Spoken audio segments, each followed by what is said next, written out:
নানা প্রশ্ন, উদ্বেগ আর উৎকণ্ঠার বেড়াজাল কাটিয়ে অবশেষে শেষ হলো ত্রয়োদশ জাতীয় সংসদ নির্বাচন ও গণভোট। নির্বাচন কমিশন বলছে 299টি সংসদীয় আসনের ভোট সফলভাবেই সম্পন্ন করেছেন তারা। ভোট সম্পন্নের পর অপেক্ষা ছিল কত সময় লাগবে সম্পূর্ণ ফলাফল পেতে। রাত 10টার পর থেকে রিটার্নিং কর্মকর্তাদের দেয়া তথ্য মতে আনুষ্ঠানিকভাবে ফল ঘোষণা শুরু করে নির্বাচন কমিশন। প্রায় 19 ঘণ্টা পর পূর্ণাঙ্গ ফল ঘোষণা করে নির্বাচন কমিশন। ফল ঘোষণার শেষ পর্বে নির্বাচন কমিশনার আবুল ফজল মোহাম্মদ সানাউল্লাহ বলেন, এই নির্বাচন ভবিষ্যতের জন্য দৃষ্টান্ত হয়ে থাকবে। বাংলাদেশের গণতন্ত্র আর কখনোই যেন তার নির্দিষ্ট যে রেল আছে সেখান থেকে বিচ্যুত না হই। এই নির্বাচন যেন আমাদের ভবিষ্যতে আরো ভালো নির্বাচন করার জন্য পাথেয় হয়ে থাকে। নে দুই বেলা খাবি ফ্যান্টাস্টিক নিমো খালাল সল্টেড বিস্কুট। ফলাফল ঘোষণা শেষে ব্রিফিং করেন ইসি সচিব আখতার আহমেদ। জানান 299টি সংসদীয় আসনের মধ্যে চট্টগ্রাম 2 ও চট্টগ্রাম 4 আসনের ফলাফল স্থগিত। সে সঙ্গে জানান কোন দল জয় পেল কতটি আসনে।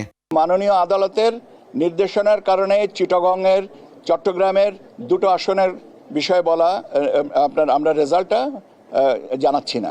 জানান 297টি সংসদীয় আসনের মধ্যে বিএনপি প্রার্থী জয় পেয়েছে 209টি, জামায়াতে ইসলামী 68টি, এনসিপি পেয়েছে 6টি আর স্বতন্ত্র প্রার্থী জয় পেয়েছে 7টি আসনে।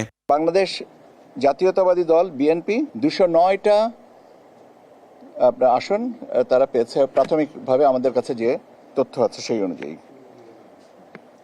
বাংলাদেশ জামায়াতে ইসলামী পেয়েছে 68টা, জাতীয় নাগরিক পার্টি এনসিপি পেয়েছে 6টি, 7টা স্বতন্ত্র আসন প্রার্থী আসন পেয়েছেন। নির্বাচিতদের গ্যাজেটের সময় এবং শপথ পড়ানোর বিষয়টিও স্পষ্ট করেন নির্বাচন কমিশন সচিব।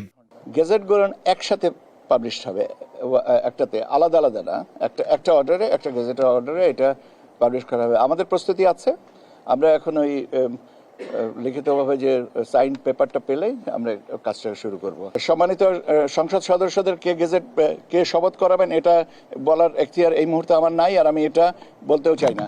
শান্তিপূর্ণ পরিবেশ বজায় রেখে নির্বাচন করতে সহযোগিতা করায় সবার কাছে কৃতজ্ঞতা জানিয়েছে নির্বাচন কমিশন। Okay, thank you very much. Tamim Mahbub, Desh TV, Dhaka.